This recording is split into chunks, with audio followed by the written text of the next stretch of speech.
Hello everybody, hello ji, welcome everybody, welcome to the session. बेटा हम लोग अपनी रिविजनरी सीरीज कर रहे हैं for the subject of income tax. और संडे को जो हम लोगों ने क्लास करी थी उसके अंदर हम लोगों ने इनकम फ्रॉम अदर सोर्सेज का टॉपिक स्टार्ट किया था। आधा हो गया था, बाकी का आधा टॉपिक बचा हुआ है। जो आधा हम लोगों ने कवर किया था उसके अंदर मैंने आपको गिफ्ट के सारे कंसेप्ट करवा दिए थे और डिविडेंड का कुछ पार्ट हो गया था, डीम्ड डिविडेंड रह गया है। और डीम्ड डिविडेंड के बाद फिर जो इनकम फ्रॉम अदर सोर्सेज के जो बाकी के सारे कंसेप्ट हैं सेक्शन 56 सब सेक्शन 2 बने, वो सारे हमारे भी बचे हुए हैं। एज आई प्रॉमिस कि मैं आपको हर चैप्टर का रिविजनरी वीडियो ज़रूर दूंगा। जितने हमारे लाइव क्लासेस हो चुके हैं सो हो चुके हैं। बाकी अब जो छोटे छोटे चैप्टर्स बचे हैं, जैसे आज का एक चैप्टर है आधा डिविडेंड आधा इनकम फ्रॉम अदर सोर्सेज का। इसके बाद फिर एक चैप्टर है हमारा AMT, एक हमारा है new tax regime, exempted incomes, ITR। तो ये जो सारे छोटे छोटे चैप्टर्स हमारे पास बचे हुए हैं, इन सबका रिकॉर्डेड वीडियो देने का मैंने आपसे वादा किया था और आज हमारा ये पहला रिकॉर्डेड वीडियो है। मैं डेली बेसिस पे रात 11 बजे इसी तरीके से आपको रिकॉर्डेड सेशंस देता रहूँगा, जिससे आपको बिल्कुल भी परेशानी ना हो। तो आज हम लोग जो टॉपिक स्टार्ट कर रहे हैं that is the topic of deem dividend. तो डीम डिविडेंड से रिलेटेड हमारे पास जो सेक्शन है वो है सेक्शन 2 सब सेक्शन 22। आप इसे क्लॉज 22 भी कहें तो ज़्यादा अच्छा रहेगा मेरे ख्याल से। डीम डिविडेंड जो है वो बेसिकली कंसेप्ट कुछ ऐसा चलता है कि 5 अलग अलग सिचुएशंस हमारे को भारत सरकार ने दी हैं और इनफैक्ट जो 5th सिचुएशन है उसके अंदर फिर अपने आप में 3 और सिचुएशंस हैं। तो आप ऐसे मान के चलिए कि टोटल 7 सिचुएशंस हमको भारत सरकार ने दी हैं, जिसके हिसाब से एक्चुअल में जो बेनिफिट शेयर होल्डर को मिल रहा है वो किसी लिहाज से डिविडेंड नहीं है, लेकिन गवर्नमेंट ने मान लिया कि वो डिविडेंड है और इस वजह से डिविडेंड के प्रोविजन उनके ऊपर अप्लाई होंगे। जब मैंने कहा कि डिविडेंड के प्रोविजन अप्लाई होंगे तो इसका मतलब यह हुआ कि शेयर होल्डर के लिए वो पैसा टैक्सेबल होगा और जो कंपनी है वो पैसा देने के टाइम पे उसके ऊपर TDS के प्रोविजन भी अप्लाई करेगी सेक्शन नंबर 194 के हिसाब से। तो डीम डिविडेंड है सेक्शन 2 क्लॉज 22। और डीम डिविडेंड में जो हमें सिचुएशंस दी हुई हैं वो टोटल 5 ऐसे सिचुएशंस हैं जहाँ पे डीम डिविडेंड का कंसेप्ट आएगा। पहली सिचुएशन हमारे पास है 222 क्लॉज A में, जहाँ पे ये कहा गया कि साहब अगर कोई कंपनी अपनी एसेट्स डिस्ट्रीब्यूट कर रही है अपने शेयर होल्डर्स के बीच में, so instead of giving the monetary dividends what they are planning is कि they are giving the dividends in terms of assets, distribution of assets. तो अगर एक कंपनी अपने एसेट्स डिस्ट्रीब्यूट कर देती है अपने शेयर होल्डर्स के बीच में, तो फिर वो जो activity of distribution of assets है उसको डीम्ड डिविडेंड माना जाएगा, जिसके ऊपर शेयर होल्डर के लिए टैक्सेबिलिटी की जाएगी। कंपनी के ऊपर भी प्रोविजन अप्लाई होंगे TDS के। मैंने आपको एग्जांपल दिया था, अनअकैडमी लिमिटेड है या प्राइवेट लिमिटेड है, आप जो भी कह रहे हैं, और उसने अपने शेयर होल्डर्स को 50 लाख रुपए के एसेट्स डिस्ट्रीब्यूट करे हैं डिविडेंड के बदले में। तो ऐसे केस में जो एक्टिविटी है ऑफ डिस्ट्रीब्यूशन ऑफ एसेट्स, इस एक्टिविटी को हम लोग मानेंगे कि ये डीम डिविडेंड है। ये डीम डिविडेंड टैक्सेबल होगा शेयर होल्डर के लिए। शेयर होल्डर से हमारा मतलब क्या है? शेयर होल्डर से हमारा मतलब है कि इक्विटी शेयर होल्डर भी हो सकता है और साथ में प्रेफरेंस शेयर होल्डर भी हो सकता है। डीम डिविडेंड की वैल्यू कैसे कैलकुलेट करेंगे? डीम डिविडेंड कितना होगा? जो डीम डिविडेंड होगा वो होगा लोअर। किस किस का लोअर? लोअर होगा market value of the assets या फिर accumulated profits plus capitalised profits. तो जो एसेट्स की मार्केट वैल्यू है वो उसको आप कंपेयर कर लेना कंपनी के सारे पास्ट एक्युमुलेटेड का मतलब होता है जोड़ा हुआ पैसा, एंड प्लस अगर कोई कैपिटलाइज्ड प्रॉफिट है तो वो भी। मैंने आपको कैपिटलाइज्ड प्रॉफिट का बताया था। मैंने आपको ये बताया था कि बहुत सारी कंपनीज अपने रिजर्व्स को शेयर्स में कन्वर्ट कर देती हैं, बोनस शेयर्स के फॉर्म में। तो जब कभी भी कोई भी ऑर्गेनाइजेशन अपने रिजर्व्स को शेयर्स में कन्वर्ट कर दे, उससे हम लोग बोलते हैं कैपिटलाइज्ड प्रॉफिट्स। दैट मीन्स उन्होंने अपने प्रॉफिट्स को कैपिटल में कन्वर्ट कर दिया है। जो ये डीम डिविडेंड की वैल्यू होगी, ये डीम डिविडेंड की वैल्यू हम लोग शेयर होल्डर के लिए टैक्सेबल करेंगे और वो टैक्सेबल होगा शेयर होल्डर के लिए as the income of other sources. मैंने आपको इससे रिलेटेड एक प्रैक्टिकल क्वेश्चन भी करवाया था, आप उस प्रैक्टिकल क्वेश्चन को भी अच्छे से देखिएगा, आपको बहुत अच्छे से समझ आएगा कि डीम्ड डिविडेंड की वैल्यू किस प्रकार से कैलकुलेट होगा। बैलेंस शीट का फॉर्मेट दिया था मैंने आपको ये समझाने के लिए कि साहब कैपिटलाइज प्रॉफिट्स का मतलब क्या है। आप रिजर्व्स एंड सरप्लस में से पैसा निकाल के शेयर कैपिटल में डाल देते हो, this is what we call as capitalise profits.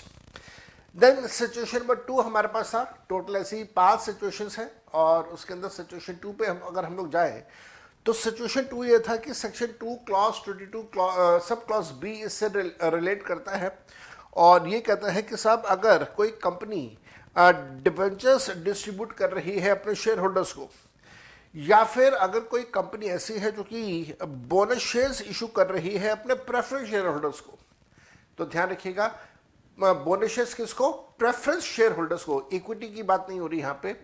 और अगर डिबेंचर्स की बात करते हैं तो डिबेंचर्स डिस्ट्रीब्यूट हो रहे हो शेयर होल्डर्स को। यहाँ पे जब हम लोग शेयर होल्डर्स की बात करते हैं डिबेंचर से रिलेट करते हुए, तो यहाँ पे डिबेंचर्स, यहाँ पे शेयर होल्डर से हमारा मतलब है इक्विटी और प्रेफरेंस दोनों। और जब बोनस शेयर्स के पॉइंट ऑफ व्यू से बात करते हैं तो यहाँ पे शेयर होल्डर का मतलब है सिर्फ प्रेफरेंस शेयर होल्डर। जब हम लोग अपने डिबेंचर्स को या बोनस शेयर्स को डिस्ट्रीब्यूट करते हैं तो this act of distribution is what we call as the deemed dividend. और डीम्ड डिविडेंड की वैल्यू कितनी होगी, डीम्ड डिविडेंड की वैल्यू होगी accumulated profit plus capitalised profit जो कंपनी के हैं, इसको आप कंपेयर करेंगे market value of the debentures and the market value of the bonus shares जो भी डिस्ट्रीब्यूट किए गए हैं। इन दोनों का जो लोअर अमाउंट होगा that will be regarded as a value for deemed dividend. Debentures के पॉइंट ऑफ व्यू से अगर हम लोग बात करें तो शेयर होल्डर्स का मतलब होगा इक्विटी और प्रेफरेंस दोनों, लेकिन बोनस शेयर्स के पॉइंट ऑफ व्यू से अगर हम लोग बात करें तो वहाँ पे सिर्फ प्रेफरेंस शेयर होल्डर लिए जाते हैं, इक्विटी शेयर होल्डर के बोनस को डीम्ड डिविडेंड नहीं माना गया है। रीजंस ऑलरेडी क्लास के अंदर डिस्कस किए जा चुके हैं। जो डीम्ड डिविडेंड की वैल्यू होगी ये शेयर होल्डर के लिए टैक्सेबल होगा as income of other sources, और कंपनी 194 सेक्शन के हिसाब से टीडीएस के प्रोविजन भी अप्लाई करेगी। Then we have situation number 3, that is section 2 clause 22 subclause C, where the company goes into the liquidation। अगर कंपनी का लिक्विडेशन हो रहा है और लिक्विडेशन के प्रोसेस में अगर वो अपने एसेट्स डिस्ट्रीब्यूट कर रहे हैं तो फिर हम लोग क्या प्रोविजंस अप्लाई करेंगे। जो कुछ भी बातें हम लोगों ने 222A में सीखी हैं जहाँ पे एसेट्स का डिस्ट्रीब्यूशन की बात होती है, वो सारे प्रिंसिपल्स, वो सारे कंसेप्ट 222C में भी एज इट इज अप्लाई होंगे, एज इट इज। बस इतना फर्क रहेगा कि 222A में कंपनी का लिक्विडेशन नहीं था, लेकिन अगर हम लोग 222C की बात करते हैं तो वहाँ पे कंपनी लिक्विडेट हो रही है, इसके अलावा कोई और फर्क नहीं है बिल्कुल भी किसी भी तरीके का। देन 222D के पॉइंट ऑफ व्यू से अगर हम लोग बात करें तो 222D कहता है कि अगर कोई कंपनी अपने शेयर कैपिटल का रिडक्शन कर रही है, शेयर कैपिटल का रिडक्शन का मतलब हुआ जहाँ पे शेयर्स की फेस वैल्यू को रिड्यूस किया जाता है। अगर 10 रुपये का शेयर है तो उसको घटा के 8 रुपये का कर दिया जाए, 5 रुपये का शेयर है तो घटा के 3 रुपये का कर दिया जाए। इस तरीके से जब फेस वैल्यू को रिड्यूस किया जाता है तब हम लोग उसको बोलते हैं reduction in the share capital. जब कभी भी रिडक्शन है शेयर कैपिटल का तो उस समय अगर शेयर होल्डर्स को कोई एसेट्स डिस्ट्रीब्यूट कर दिए जाए, instead of giving them the refund of the money, अगर एसेट्स दे दिए जाए तो that will be regarded as a deemed dividend. और वो डीम्ड डिविडेंड कितना होगा, डीम्ड डिविडेंड होगा लोअर किस किस का, market value of the assets, और इसको आपने कंपेयर करना है with accumulated profits and capitalised profits, दोनों का जो लोअर अमाउंट होगा that will be regarded as deemed dividend. यहाँ पे अगर जब हम लोग शेयर होल्डर की बात करते हैं तो यहाँ पे शेयर होल्डर में सिर्फ इक्विटी शेयर होल्डर आएगा, प्रेफरेंस शेयर होल्डर नहीं आएगा। रीज़न क्लास में डिस्कस किया जा चुका है, फिर भी फटाफट बता देता हूँ। प्रेफरेंस शेयर होल्डर्स को हम लोग उनका कभी भी शेयर कैपिटल का रिडक्शन नहीं करते, और अगर प्रेफरेंस का रिडक्शन हो जाए तो फिर उसे इंटरनल रिकंस्ट्रक्शन कहा जाता है rather than calling it as a reduction. Then हमारे पास अगला सेक्शन जो है section 2 clause 22 sub clause E that relates to such companies in which public is not substantially interested. लेकिन हमारे कानून के अंदर एक्सप्लेनेशन इस चीज़ का नहीं गिवन है कि what are the companies in which public is not substantially interested. इसका कोई एक्सप्लेनेशन गिवन नहीं है, रादर इसका उल्टा गिवन है। उल्टा क्या है? सेक्शन 2 क्लॉज 18 हमें यह बताता है कि कौन कौन सी कंपनीज ऐसी मानी जाएंगी जिसके अंदर पब्लिक इज सब्सटैंशियली इंटरेस्टेड। तो what we are given is those organisations in which public is substantially interested, that is given to us. तो इसका मतलब ये हो गया कि वो सारी कंपनीज जो सेक्शन 2 क्लॉज 18 की इस डेफिनेशन को सेटिस्फाई नहीं करती हैं, उनके लिए सेक्शन 222E अप्लाई होगा। नाउ ये कौन कौन सी कंपनीज हैं इन which public is substantially interested, उसकी डेफिनेशन सेक्शन 2 क्लॉज 18 के अंदर गिवन है, जहां पे ये कहा गया कि अगर इनमें से कोई एक भी कंडीशन सेटिस्फाई हो गई, any one condition gate satisfied, तो उस केस में company will be a company in which public is substantially interested.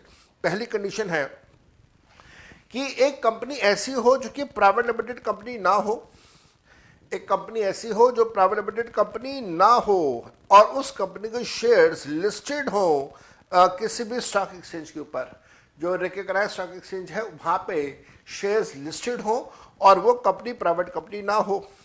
दूसरा, कंपनी प्राइवेट कंपनी ना हो और उस कंपनी के 50% या 50% से ज़्यादा के शेयर्स जो क्वांटिटी में है, इन टर्म्स ऑफ क्वांटिटी 50% और more than 50% shares are jointly held by central government, state government और स्टैट्यूटरी कॉर्पोरेशन और any other public company throughout the financial year. इसी प्रकार से एक कंपनी ऐसी कंपनी है जो कि section 25 of the companies act 56 में रजिस्टर्ड थी, या फिर section 8 of the companies act 2003 में रजिस्टर्ड है, जिसको अक्सर हम लोग NPO, not for profit organisations का नाम भी देते हैं। कोई कंपनी ऐसी कंपनी हो which is owned by RBI, central government या स्टेट गवर्नमेंट, तो उनके बारे में हम लोग बात कर रहे हैं। कोई ऐसी कंपनी जिसके अंदर 40% या 40% से ज़्यादा के शेयर्स इन वैल्यू, ध्यान रखिएगा, जब मैंने अभी थोड़ी देर पहले 50% की बात करी थी तो वहाँ पे 50% इन टर्म्स ऑफ क्वांटिटी के बारे में हम लोग बात कर रहे थे। यहाँ पे क्वांटिटी की बात नहीं हो रही है, यहाँ पे 40% इन टर्म्स ऑफ वैल्यू के बारे में हम लोग बात कर रहे हैं।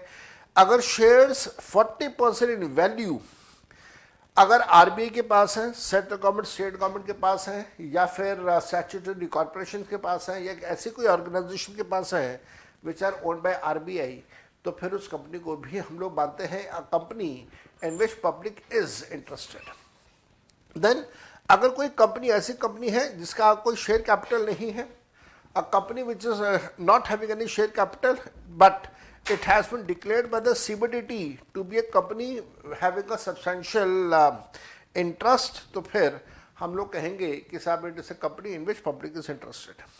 देन जितने भी म्यूचुअल फंड कंपनीज हैं और उसके साथ साथ में ऐसी कोई भी कंपनी जहाँ पे 50% उससे ज़्यादा का इक्विटी एक या एक से ज़्यादा कोऑपरेटिव सोसाइटीज़ के पास है, तो ऐसी सभी कंपनीज को हम लोग बोलते हैं कि company in which public is substantially interested. 8 points हैं, 8 में से कोई एक पॉइंट सेटिस्फाई हो गया तो company will be a company in which public is substantially interested, और फिर उस कंपनी के लिए 222E के प्रोविजन अप्लाई नहीं होंगे। 222E के प्रोविजन अप्लाई करने के लिए company should be such company in which public is not substantially interested. आपको एक बहुत अच्छा एग्जाम्पल मैंने दिया था, और ये जो एग्जाम्पल मैंने आपको दिया था, ये एग्जाम्पल में इस एग्जाम्पल में हमने 2 पॉइंट चेक करने थे। हमने चेक करना था 40% इन वैल्यू और 50% इन क्वांटिटी, तो वो वाला एक बड़ा अच्छा एग्जाम्पल था जो मैंने आप लोगों के साथ क्लास में डिस्कस किया था। एंड देन मैंने आपको क्लास में ये भी कहा था कि इस कंसेप्ट के ऊपर कोई बहुत ज़्यादा जोर मत देना, ये आपको याद भी नहीं करना और ये कोई ख़ास इम्पॉर्टेंट भी कंसेप्ट नहीं है, बट देन स्टिल उसके बाद हम लोग आए थे सिचुएशन 5 में, that was related to section 222E। ये जो सिचुएशन 5 है ये हमें बताता है कि अगर कोई ऐसी कंपनी है जिसमें पब्लिक इंटरेस्टेड नहीं है और वो कंपनी अगर लोन्स एंड एडवांसेस दे रही है, किसको लोन्स एंड एडवांसेस दे रही है, तीन अलग अलग सिचुएशंस हैं, उनके तीनों के बारे में बात हो रही है। तो जो ये जो लोन और एडवांस दिया गया है ये डीम्ड डिविडेंड बन जाएगा उसको जिसको ये मिला है। ना ये जो लोन्स एंड एडवांसेस हैं ये जनरली आमतौर पे अगर हम लोग बात करें तो ये हमारे लिए जिसको ये लोन मिलता है, एडवांस मिलता है, उसके लिए लायबिलिटी होती है, उसके लिए लायबिलिटी होती है। लेकिन इस सिचुएशन में इसको लायबिलिटी ना मानते हुए इस सिचुएशन में इसको हम लोग इनकम मान लेंगे उस व्यक्ति के लिए जिसको ये मिल रहा है, अगर एक कंडीशन सेटिस्फाई हो जाए तो। अब ये सिचुएशंस क्या है? सिचुएशन 5 के अंदर आप अंदर तीन सिचुएशंस गिवन है। आप ऐसे मान लीजिए कि सिचुएशन 5 के अंदर तीन केसेस गिवन है। जो हमारा केस नंबर 1 है, जो हमारा केस नंबर 1 है वो मैंने आपको दिया कि साहब मान लीजिए कंपनी है बॉलीवुड प्राइवेट लिमिटेड जिसके अंदर तीन शेयर होल्डर हैं, एक शाहरुख खान, एक सलमान खान और एक आमिर खान, और तीनों के पास जो शेयर्स हैं वो 34% के शेयर्स हैं। और इस कंपनी ने बॉलीवुड प्राइवेट लिमिटेड ने शाहरुख खान को एक लोन दिया है। ये लोन है या किसी प्रकार का कोई एडवांस का पैसा है। तो अब ये जो लोन या एडवांस का पैसा जो शाहरुख खान को मिल रहा है ये शाहरुख खान की इनकम मान लिया जाएगा, ये शाहरुख खान की इनकम मान लिया जाएगा डीम्ड डिविडेंड के तौर पे, और ये शाहरुख खान के लिए अदर सोर्सेज के चैप्टर में टैक्सेबल होगा। साथ साथ में ये भी ध्यान रखिएगा कि बॉलीवुड प्राइवेट लिमिटेड जब ये लोन का पैसा देगा तो सेक्शन 194 में इसे टीडीएस भी काटना होगा। डीम्ड डिविडेंड की वैल्यू कितनी होगी, कितना पैसा शाहरुख खान के लिए टैक्सेबल होगा, कितना पैसा ऐसा है जिसके ऊपर टीडीएस काटना होगा, वो वैल्यू डीम्ड डिविडेंड की होगी द कंपनी का एक्यूमुलेटेड प्रॉफिट और एक्चुअल अमाउंट जो लोन का दिया गया है वो दोनों में से जो भी लोअर अमाउंट होगा। Now actual profit of the company जो है या accumulated profit of the company जो है वो आपको गिवन होगा क्वेश्चन के अंदर, और उसको आप कंपेयर कर लीजिएगा लोन अमाउंट के साथ में। यहाँ पे ध्यान रखिएगा कि आपने कैपिटलाइज प्रॉफिट्स को कंसिडर नहीं करना है, आपने कैपिटलाइज प्रॉफिट्स को इग्नोर करना है। ये जो भी डीम्ड डिविडेंड है टैक्सेबल किसके लिए है? शेयर होल्डर के लिए टैक्सेबल है, शाहरुख खान के लिए टैक्सेबल है as the income of other sources. Situation 2 की अब बात करते हैं। सिचुएशन 2 में कंपनी का नाम है बॉलीवुड प्राइवेट लिमिटेड और इस कंपनी के अंदर तीन शेयर होल्डर्स हैं, Shahrukh Khan with 34% shares, Salman Khan and Aamir Khan both with 33% shares. Bollywood private limited ने कुछ लोन दिया है, कुछ एडवांस दिया है एक दूसरी कंपनी को जिस कंपनी का नाम है red chillies private limited. So Bollywood private limited is giving loan to red chillies private limited. Red chillies private limited एक कंपनी है जिसके अंदर शाहरुख खान का 50% का इंटरेस्ट है और उसकी वाइफ गौरी खान का भी 50% इंटरेस्ट होल्ड कर रहे हैं ये दोनों। नाउ द कंसेप्ट इज कि साहब जो कंपनी लोन दे रही है, हमारे केस में बॉलीवुड प्राइवेट लिमिटेड, और जो ऑर्गेनाइजेशन लोन ले रही है हमारे केस में रेड चिलीज प्राइवेट लिमिटेड, इन दोनों के बीच में एक कॉमन पर्सन होना ज़रूरी है। हमारे इस एग्जाम्पल में वो कॉमन पर्सन कौन है? वो कॉमन पर्सन है शाहरुख खान। दोनों ऑर्गेनाइजेशंस में Shahrukh Khan is the common person, दोनों ऑर्गेनाइजेशन में Shahrukh Khan is the common person. Then ये डीम्ड डिविडेंड कितना होगा? डीम्ड डिविडेंड जो होगा वो डीम्ड डिविडेंड होगा लोअर किस किस का amount of loans and advance and the amount of accumulated profits, ignore the capitalised profits. साथ साथ में ध्यान रखिए जो ऑर्गेनाइजेशन लोन दे रही है, जो ऑर्गेनाइजेशन लोन दे रही है it has to be a private limited company, it has to be a private limited company. और जिस ऑर्गेनाइजेशन को लोन मिल रहा है, जिस ऑर्गेनाइजेशन को लोन मिल रहा है वो ऑर्गेनाइजेशन का नेचर कुछ भी हो सकता है। जिसको लोन मिल रहा है it can be a Hindu unmarried family, it can be a public company, it can be a foreign company, private company, it can be any nature का ऑर्गेनाइजेशन। सोल प्रोप्राइटरशिप नहीं होना चाहिए क्योंकि वो अगर सोल प्रोप्राइटरशिप है तो फिर वो केस 1 में कवर हो जाएगा rather than getting covered in case number 2. Then हम लोगों ने केस नंबर 3 किया था। केस नंबर 3 ये था कि साहब अगर एक प्राइवेट लिमिटेड कंपनी, हमारे एग्जाम्पल में बॉलीवुड प्राइवेट लिमिटेड कंपनी, अगर कोई लोन या एडवांस का पैसा दे रही है किसी आउटसाइडर को, आउटसाइडर से हमारा मतलब ये है कि जिसको ये पैसा मिल रहा है that person is not the share holder in the company. तो अगर आउटसाइडर को ये पैसा दिया जा रहा है तो फिर ये डीम्ड डिविडेंड तब बनेगा जब आउटसाइडर इस पैसे को यूज करे for the benefit of the share holder. अब हमारे एग्जाम्पल में शेयर होल्डर कौन है? शाहरुख खान, सलमान खान, आमिर खान। तो अगर ये पैसा गौरी खान ने यूज किया है इन तीनों या तीनों में से किसी एक के बेनिफिट के लिए, तब ये डीम्ड डिविडेंड बनेगा। मैंने आपको साथ में ये बात भी बताई हुई है कि जिसके बेनिफिट के लिए ये यूज होगा वो रिलेटिव हो ऐसा जरूरी नहीं है। गौरी खान का रिलेटिव है शाहरुख खान, लेकिन गौरी खान का कोई रिलेशन सलमान खान के साथ नहीं है। तो इसका मतलब ये हो गया कि चाहे रिलेटिव हो या रिलेटिव ना हो, लेकिन अगर आपने उसके बेनिफिट के लिए यूज कर दिया, शेयर होल्डर के बेनिफिट के लिए, तो शेयर होल्डर के लिए वो पैसा टैक्सेबल हो जाएगा एज डीम्ड डिविडेंड। कितना टैक्सेबल होगा? जो टैक्सेबल होगा that will be the lower of, lower किस किस का, जो अमाउंट है लोन एडवांस का वो, that will be compared with the accumulated profits of the company. Now coming to the issue कि साहब हमारे पास ये जो तीन केसेस हैं 222E में, उन तीनों केसेस में हमारे पास कुछ कॉमन बातें हैं। क्या क्या वो बातें हैं? पहली चीज, ये डीम्ड डिविडेंड का कंसेप्ट अप्लाई सिर्फ उस सिचुएशन में होगा जहां पे शेयर होल्डर के पास कम से कम 10% के इक्विटी शेयर्स हो। 10% या 10% से ज्यादा की इक्विटी है तो ये प्रिंसिपल लगेगा, 10% से कम की इक्विटी है तो ये प्रिंसिपल, ये कंसेप्ट अप्लाई नहीं होगा। ये एक बात। दूसरी बात हमारे पास क्या थी? दूसरी बात हमारे पास ये थी कि जो केस नंबर 2 अभी मैंने आपको बताया था, वहां पे जो ऑर्गेनाइजेशन लोन दे रही है और जो ऑर्गेनाइजेशन लोन ले रही है, दोनों के बीच में एक कॉमन पर्सन का होना जरूरी है। हमारे केस में वो कॉमन पर्सन कौन था? शाहरुख खान। साथ साथ में शाहरुख खान जो कॉमन पर्सन है उसके पास लोन देने वाली कंपनी के अंदर कम से कम 10% का इक्विटी शेयर होना चाहिए, और जिस ऑर्गेनाइजेशन को लोन मिल रहा है उस ऑर्गेनाइजेशन के अंदर कम से कम 20% का शेयर होल्डिंग हो या फिर प्रॉफिट शेयर रेशियो हो।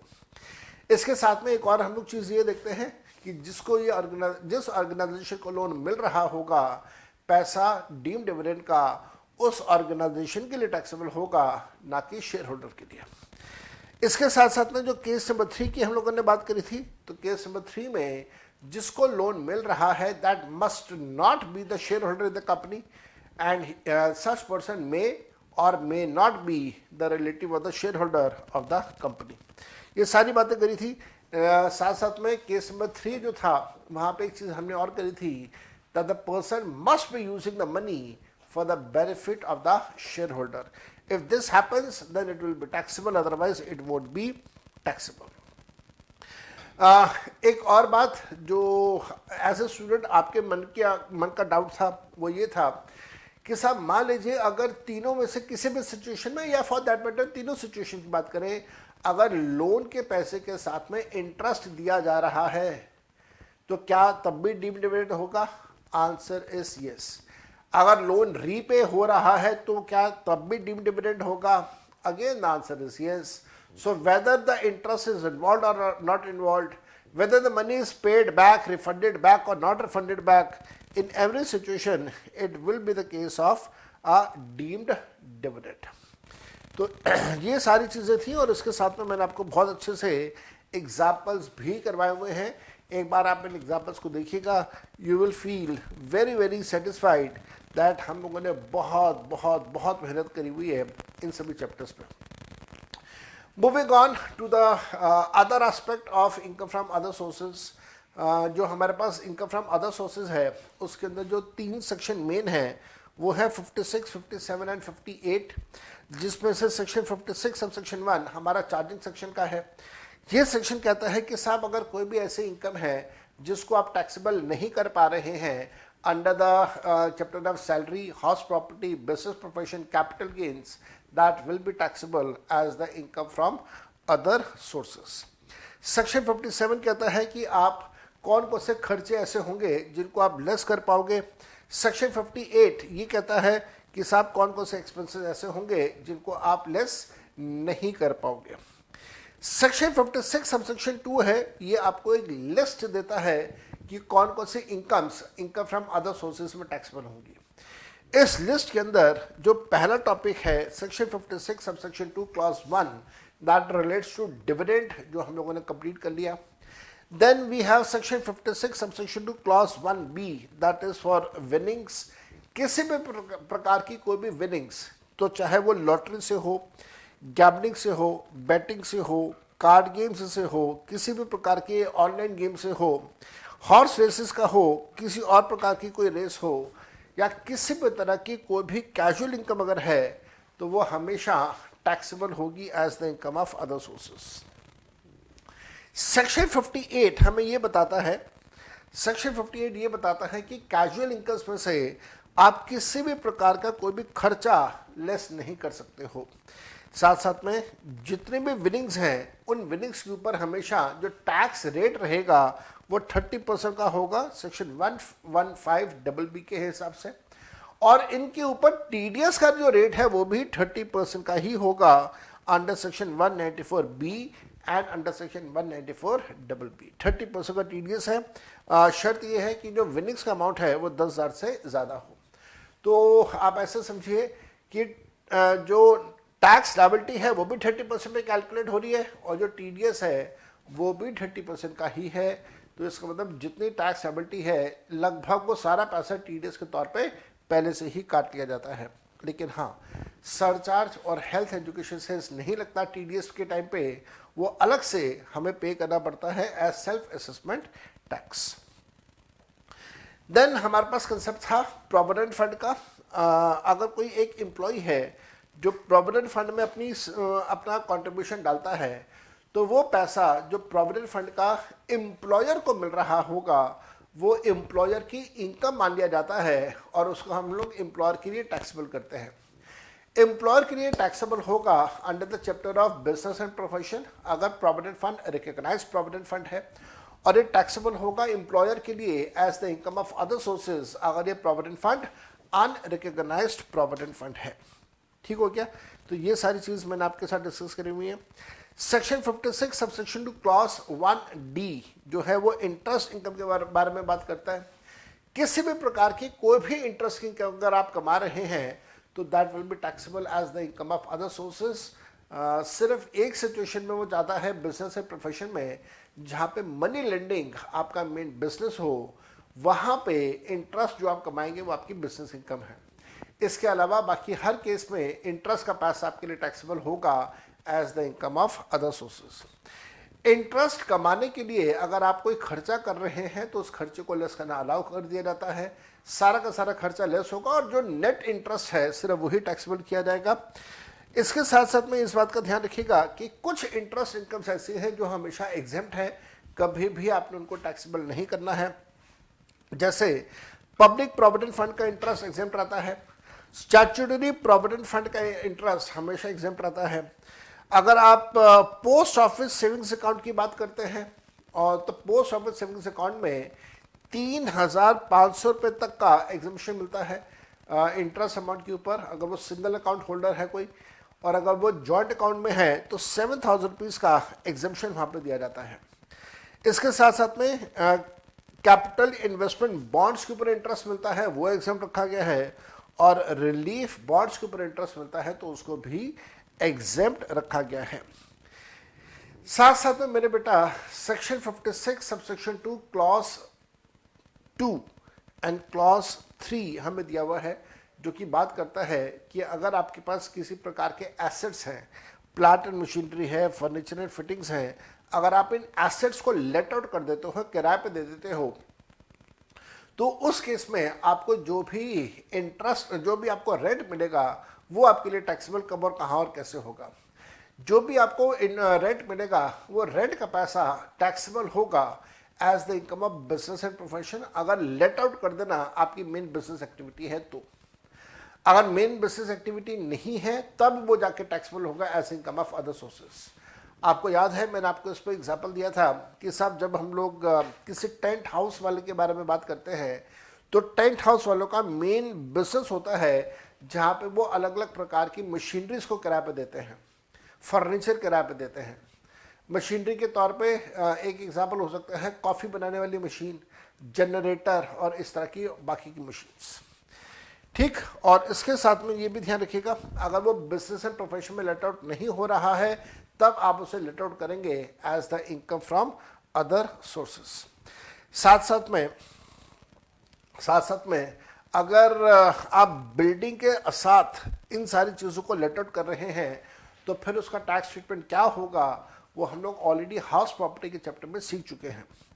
देन हमारे पास आता है कि अगर आप इसको जो आपने लेट आउट किया है तो उसके रेंटल इनकम को कमाने के लिए अगर आप कोई खर्चा कर रहे हैं तो वो खर्चा आपके लिए लेस करना अलाउ कर दिया जाएगा।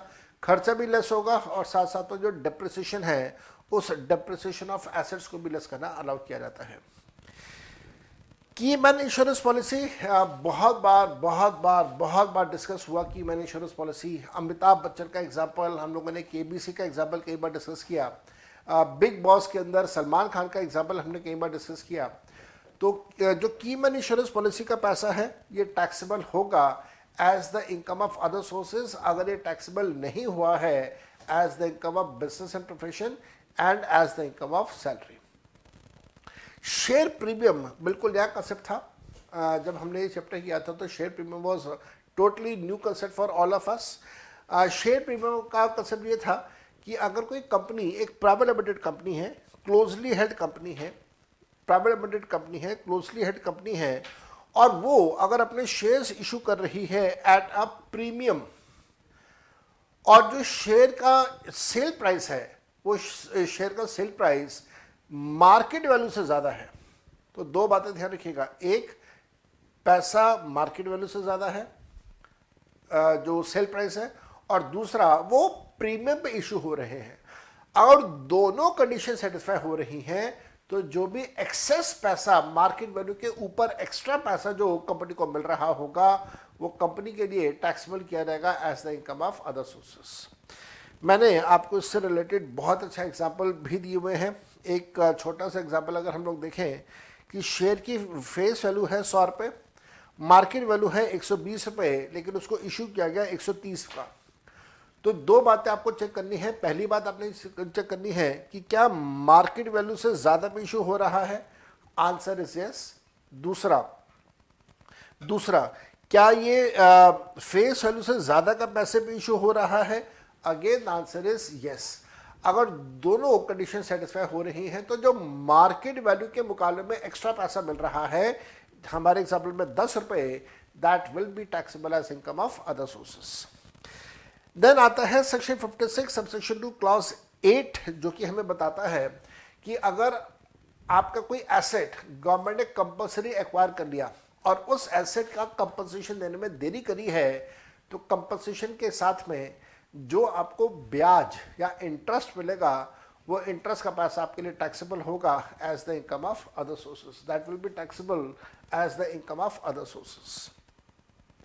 ठीक, लेकिन हाँ इस बात का ध्यान रखिएगा, इंटरेस्ट के केस में 50% का डिडक्शन आ जाता है और बाकी का 50% ही सिर्फ टैक्सेबल होता है। इस बात को आपको ध्यान रखना है। Then section 56 subsection 2 clause 9 was related to advance money forfeited, जिससे रिलेट करते हुए हमने कैपिटल गेंस में सेक्शन नंबर 51 किया था।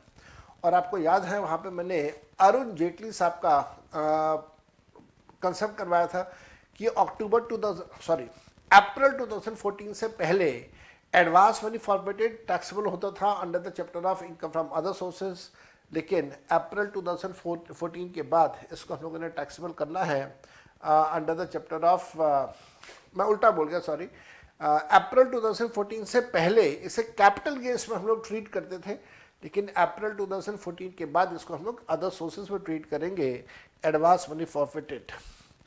देन गिफ्ट रिसीप्ट के बारे में डिस्कशंस ऑलरेडी हम लोग क्लास में कर चुके हैं, दोबारा से कोई ज़रूरत नहीं है।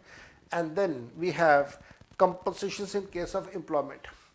अगर कोई एम्प्लॉय है, अगर उसको नौकरी ज्वाइन करने से पहले या नौकरी ख़त्म होने के बाद अगर एम्प्लॉयर से कोई कंपनसेशन मिल रहा होगा इन terms of modifications in terms and conditions of employment, तो ये जो पैसा एम्प्लॉयर से मिलेगा वो सैलरी के चैप्टर में टैक्सेबल करेंगे as the profit in lieu of salary.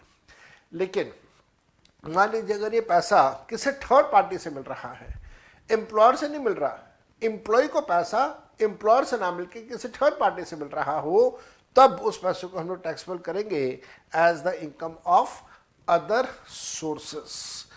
ये सब कुछ हम लोगों ने किया था। एंड देन फिर मैंने आपको साथ में ये भी बताया था कि ऐसे और बहुत सारे इनकम्स हैं जिनको हम लोग इनकम फ्रॉम अदर सोर्सेज के चैप्टर में टैक्सेबल करते हैं। हालांकि सेक्शन 56 में उनके बारे में कोई भी जिक्र नहीं किया गया है। जैसे कि उदाहरण के तौर पे डायरेक्टर्स फीस, डायरेक्टर्स की जो सिटिंग फीस है फॉर अटेंडिंग बीओडी मीटिंग्स, उनके बारे में बात कर रहे हैं। Agriculture income from the land which is outside India, rent of open plot of land या open piece of land, salary which is payable to the member of parliament and member of legislative assembly, जो भी employee family pension employee की death के बाद उसके घर वालों को जो फैमिली पेंशन मिलती है उसके बारे में हम लोग बात कर रहे हैं। यूआरपीएफ के ऊपर जो इंटरेस्ट मिलता है, यूआरपीएफ के ऊपर जो इंटरेस्ट मिलता है after retirement and after death, उसके बारे में हम लोग बात कर रहे हैं।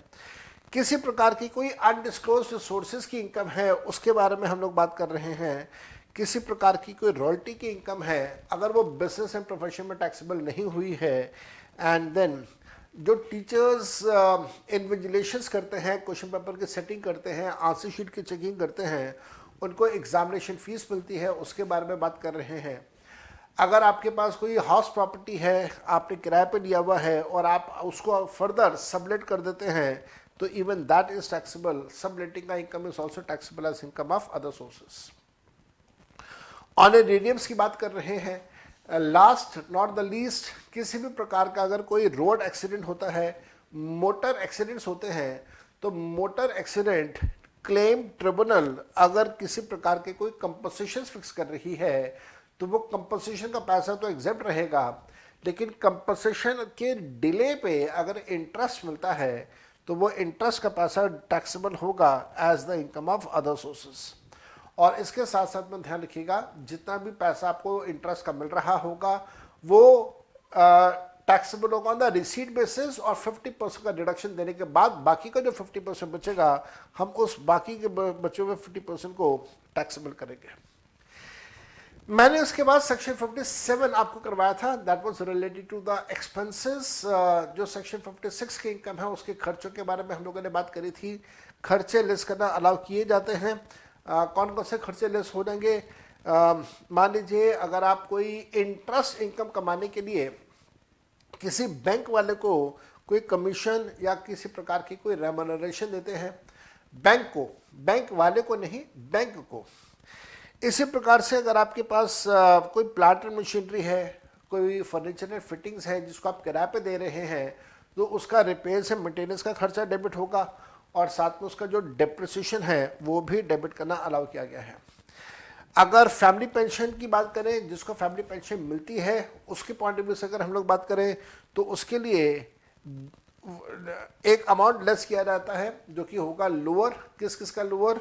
लोअर होगा फैमिली पेंशन का 1/3 पैसा, या फिर मैक्सिमम लिमिट 15,000। इन दोनों का जो भी लोअर अमाउंट है उस लोअर अमाउंट को हम लोग लेस कर देते हैं। देन अगर आपको कंपनसेशन मिलने में डिले हो रहा है और उसके ऊपर आपको इंटरेस्ट मिल रहा है तो इंटरेस्ट का 50% का डिडक्शन अलाउ किया जाता है। देन साथ साथ में अगर आप कोई डिविडेंड की इनकम कमा रहे हैं तो डिविडेंड की इनकम को कमाने के लिए अगर आपने शेयर मार्केट में पैसा इन्वेस्ट करने के लिए लोन लिया है तो लोन का actual interest subject to the maximum of 20% of your dividend amount, इसको भी लेस करना अलाउ कर दिया जाता है। सेक्शन 58 हम लोगों ने किया था। सेक्शन 58 हमें ये कहता है कि कुछ खर्चे ऐसे होंगे जिनको बिल्कुल भी लेस करना अलाउ नहीं किया जाएगा। कौन कौन से खर्चे हैं जिनको लेस करना अलाउ नहीं किया जाएगा? आपके पर्सनल एक्सपेंसेस लेस नहीं होंगे, किसी भी प्रकार के कोई कैपिटल एक्सपेंसेस हैं वो लेस नहीं होंगे। अगर आप इंडिया से बाहर कोई पैसा पे कर रहे हैं जिसके ऊपर आपने TDS नहीं काटा है वो भी लेस नहीं होगा। देन कैजुअल इनकम्स में से किसी प्रकार के कोई खर्चे लेस करना अलाउ नहीं किया गया है। और साथ साथ में अगर आपकी कोई इनकम एग्जम्प्टेड इनकम है तो उस एग्जम्प्टेड इनकम से रिलेटेड जो एक्सपेंसेस हैं, खर्चे हैं, उन खर्चों को भी लेस करना अलाउ नहीं किया गया है। तो मेरे बेटा इस तरीके से इनकम फ्रॉम अदर सोर्सेज हमारा कंप्लीट होता है। एक और सेक्शन था, सेक्शन 145, जो मैंने आपके साथ बिजनेस एंड प्रोफेशन में डिस्कस कर दिया था। सेक्शन 145 कहता है कि साहब जो बिजनेस की इनकम है और जो इनकम फ्रॉम अदर सोर्सेज है, वहाँ पे एसएससी के पास ऑप्शन होती है, अगर वो चाहे तो accrual basis of accounting follow कर सकता है, अगर वो चाहे तो कैश बेसिस या receipt basis of accounting follow कर सकता है। तो इनकम फ्रॉम अदर सोर्सेज में एक पॉइंट ऐसा है जो कि कंपनसेशन के इंटरेस्ट के बारे में हम लोग बात करते हैं, वहाँ पे एक्रूअल बेसिस नहीं चलता, वहाँ सिर्फ रिसीट बेसिस, कैश बेसिस के हिसाब से टैक्सेबिलिटी होती है। तो लो मेरे बेटा, यहाँ जाके इनकम फ्रॉम अदर सोर्सेज का रिवीजन कंप्लीट हो जाता है। और इसी प्रकार मैं डेली आपको रात 11 बजे सारे रिमेनिंग चैप्टर्स का वीडियो मैं आपको देता रहूँगा। आज के लिए यहाँ तक, bye bye, take very good care of yourself. अगर आपको किसी पॉइंट में डाउट हो तो मेरे से आप ज़रूर पूछेगा। And please follow me on my various social media handles, Facebook, Twitter, Instagram, then YouTubes and all others. Till the time I meet you again, bye bye and take very good care of yourself. Love you all. Enjoy yourself. Bye.